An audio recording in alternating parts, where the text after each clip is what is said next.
बिस्मिल्लाहिर्रहमानिर्रहीम। अस्सलाम वालेकुम viewers, welcome to my channel easy food cooking secret. तो कैसे हैं आप सब? उम्मीद करती हूँ सब खैरियत से होंगे। तो आज मैं बकरा ईद स्पेशल में आप लोगों के लिए बीफ शामी कबाब की रेसिपी लेकर आई हूँ, जो कि बिल्कुल परफेक्ट बनकर तैयार होंगे, बिल्कुल रेशेदार और जूसी बनकर तैयार होंगे। सब कुछ डिटेल के साथ आपके साथ शेयर करूँगी, तो आपने रेसिपी को बिना स्किप किए एंड तक देखना है। चैनल पर नए हैं तो आपसे रिक्वेस्ट है, चैनल को प्लीज़ ज़रूर सब्सक्राइब किया करें। इससे हमारी हौसला अफजाई होती है और आपके लिए अच्छे से अच्छी रेसिपी लाने की भरपूर कोशिश करते हैं। तो चलें रेसिपी स्टार्ट करते हैं। बिस्मिल्लाहिर्रहमानिर्रहीम। सबसे पहले यहाँ पर मैंने लिया है बोनलेस बीफ, और बीफ की आपने बड़ी बोटियाँ लेनी हैं जिसमें लंबे रेशे हों, क्योंकि इस रेसिपी में हमें लंबे रेशे वाली बोटियाँ चाहिए हैं। तो बोनलेस बीफ मैंने यहाँ पर 1.5 किलो लिया है। मैं ज़्यादा मिकदार में बना रही हूँ। अगर आपने कम मिकदार में बनाना हो तो आप सारे इंग्रेडिएंट की क्वांटिटी को हाफ़ भी कर सकते हैं। तो ये 1.5 किलो बोनलेस बीफ है, इसे मैंने अच्छे तरीके से धो लिया है। और यहाँ पर मैंने लिया है दाल चना मैंने ली है 1.5 कप, और इसे भी मैंने एक दफ़ा अच्छे तरीके से धो लिया था। यहाँ पर मैंने प्याज लिए हैं 2 दरमियाने साइज़ के रफली कट किए हुए, अदरक का पेस्ट लिया है आधा चाय का चम्मच, लहसुन का पेस्ट लिया है आधा चाय का चम्मच, और साथ मैंने नमक लिया है 2 चाय के चम्मच, या आप अपने जायके के हिसाब से ले सकते हैं। पीसी लाल मिर्च 1 चाय का चम्मच, कूटी हुई लाल मिर्च 2 चाय के चम्मच, पीसी हल्दी 1/4 चाय का चम्मच, पिसा धनिया 2 चाय के चम्मच, सफ़ेद ज़ीरा 1 चाय का चम्मच, 2 अदद तेज़पत्ता, 2 बड़ी इलायचियाँ, 1 दालचीनी की बड़ी स्टिक, और साबुत काली मिर्चें चाहिए हैं 1 चाय का चम्मच। तो ये इंग्रेडिएंट हमें चाहिए हैं। तो चलिए हम रेसिपी की तरफ चलते हैं। तो यहाँ पर मैंने लिया है एक पतीला, और इसमें शामिल कर देंगे पानी। पानी मैंने लिया है 1 लीटर, फ्लेम मैंने ऑन कर दी है। 1 लीटर पानी इसमें शामिल करेंगे, साथ ही इसमें शामिल कर देंगे बोनलेस बीफ, जो मैंने आपको दिखाया था वो सारा बीफ इसमें शामिल कर देंगे, और हाई फ्लेम पर उबाल आने का वेट करते हैं। तो इसे एक दफ़ा मिक्स कर लेंगे। इसी दौरान अगर आपको रेसिपी ज़रा सी पसंद आ रही है तो वीडियो को लाइक कर लें, शेयर कर लें अपने फ्रेंड एंड फैमिली मेम्बर्स के साथ, और चैनल पे नए हैं तो चैनल को प्लीज़ ज़रूर सब्सक्राइब कर लिया करें। तो यहाँ पर आप देख सकते हैं इसमें अच्छे तरीके से बॉयल आ चुका है। अब ये जो ऊपर झाग है, इस सारी झाग को हमें इसके ऊपर से हटा लेना है। तो ये झाग इसमें नहीं रहनी चाहिए। उसके बाद हम इसमें कुछ इंग्रेडिएंट शामिल करेंगे। तो यहाँ पर मैंने झाग उतार ली है सारी, जितनी उतर सकती थी। अब मैं इसमें शामिल कर दूँगी प्याज जो हमने रफली कट करके रखे थे, साथ ही मैं इसमें दाल चना शामिल कर दूँगी सारी, और इसके साथ में इसमें साबुत सारे गरम मसाले शामिल कर दूँगी। साथ ही इसमें जाएगी कुटी लाल मिर्च, और साथ ही पिसा धनिया, पिसी लाल मिर्च, सफ़ेद साबुत ज़ीरा, पिसी हल्दी, और साथ ही इसमें मैं शामिल कर दूँगी नमक। तो ये सारे मसाले शामिल करके इसे आपने एक दफ़ा अच्छे तरीके से मिक्स कर लेना है। और इसके साथ ही मैं इसमें शामिल कर दूँगी लहसुन का पेस्ट, और साथ ही इसमें जाएगा अदरक का पेस्ट। दोनों मैंने लिए थे आधा आधा चाय का चम्मच। और इसे कैसे बनाकर महफूज कर सकते हैं उसकी रेसिपी ऑलरेडी मेरे चैनल पर मौजूद है, अगर आपने नहीं देखी तो ज़रूर देखिएगा। तो यहाँ पर अब इसमें अच्छे तरीके से बॉयल आ चुका है। अब इसे ढककर आपने बिल्कुल लो फ्लेम पर गोश्त गलने तक पकने देना है, साथ साथ पानी भी ड्राई हो जाएगा। पानी मैंने बस इतना ही शामिल किया ताकि गोश्त उसमें इजीली गल जाए और उसके बाद ये आसानी से ड्राई भी हो सके। तो पानी आपने बहुत ज़्यादा नहीं शामिल करना, और गोश्त को अच्छे से गलने तक पकने देना है। तो यहाँ पर आप देख सकते हैं गोश्त और दाल अच्छे तरीके से गल चुकी है। मैं आपको बाद में चेक कराऊंगी कितनी अच्छे से ये गली है, और पानी आप देख सकते हैं काफ़ी कम रह चुका है। अभी मैं हाई फ्लेम पर इसे मज़ीद भूनूंगी ताकि इसमें बिल्कुल भी पानी ना बचे। हल्की सी आपने इसमें नमी छोड़नी है। तो यहाँ पर मैं आपको चेक कराती हूँ। ये देखें दाल चना बहुत ही अच्छे तरीके से गल चुकी है, और गोश्त भी आप ये देख सकते हैं बिल्कुल अच्छे से इस तरह से परफेक्ट गल जाना चाहिए। तो ये हमारा कबाबों का मसाला बनकर तैयार हो चुका है। इसे मैंने अच्छे तरीके से ठंडा कर लिया है, और ठंडा करते हुए आपने इस तरह से चम्मच चलाना है ताकि बोटियां भी अच्छे से टूट जाएं। और ठंडा करने के बाद आपने इसे अच्छे तरीके से कूट लेना है। ग्राइंड आपने इसे बिल्कुल भी नहीं करना, वरना जो बीफ के रेशे हैं वो बिल्कुल ख़त्म हो जाएंगे, कबाब में बिल्कुल रेशे नज़र नहीं आएंगे, और कबाब अच्छे तरीके से बाइंड भी नहीं हो पाएगा, इसलिए आपने इसे कूटना है।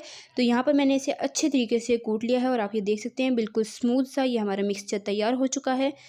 तो इसे आप किसी भी चीज़ से कूट सकते हैं, सिलबट्टे पे भी कूट सकते हैं।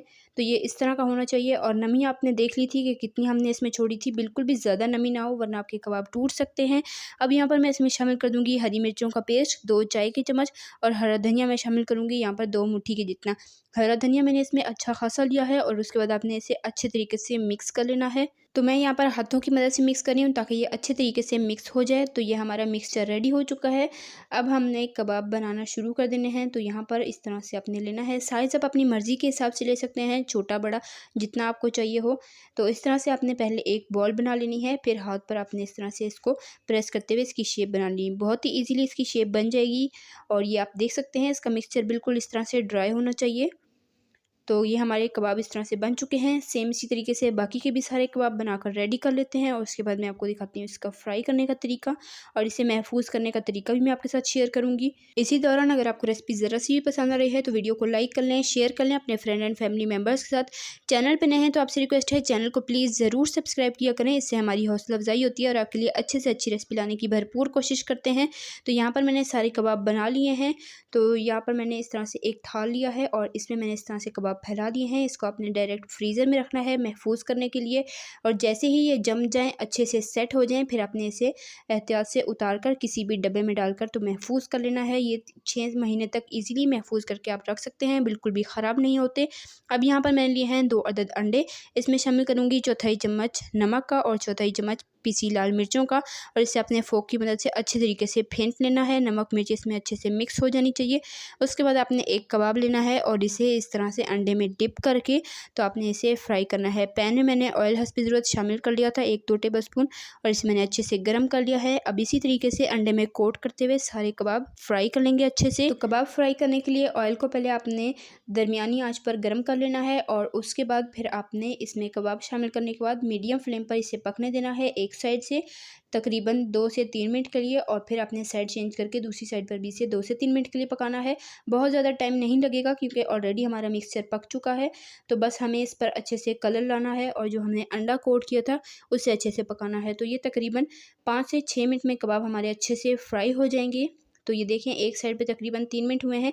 अब मैं इसकी साइड चेंज कर रही हूँ और आप देख सकते हैं कोई एक भी कबाब हमारा बिल्कुल नहीं टूटा और बिल्कुल परफेक्ट बनकर तैयार हुआ है। तो आपने रेसिपी को सेम फॉलो करना है, इंशाल्लाह आपके कबाब भी बिल्कुल परफेक्ट और मज़ेदार बनकर तैयार होंगे। और कबाबों को आपने बिल्कुल खूबसूरत ब्राउन कलर देना है, बहुत ज़्यादा डार्क कलर नहीं देना।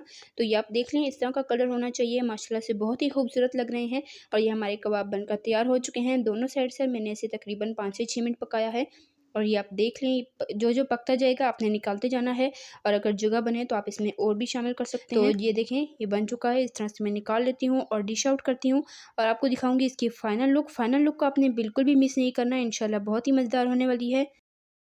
तो यहाँ पर हमारे सारे कबाब बन चुके हैं। तो माशाल्लाह अल्हम्दुलिल्लाह से ये है हमारे बीफ शामी कबाब की फ़ाइनल लुक जो बिल्कुल परफेक्ट, बिल्कुल मज़ेदार और बहुत ही खूबसूरत बनकर तैयार हुए हैं। आप देख सकते हैं माशाल्लाह बहुत ही खूबसूरत हैं, बिल्कुल सॉफ्ट हैं और ये आप देख सकते हैं बिल्कुल जूसी हैं। ये देखें बिल्कुल जूसी और परफेक्ट बनकर तैयार हुए हैं, रेशेदार बनकर तैयार हुए हैं। तो आपने रेसिपी को ट्राई ज़रूर करना है, कमेंट में अपना फीडबैक ज़रूर देना है कि आपको रेसिपी कैसी लगी है। तो इसी पर आपने इस रेसिपी को ट्राई ज़रूर करना है।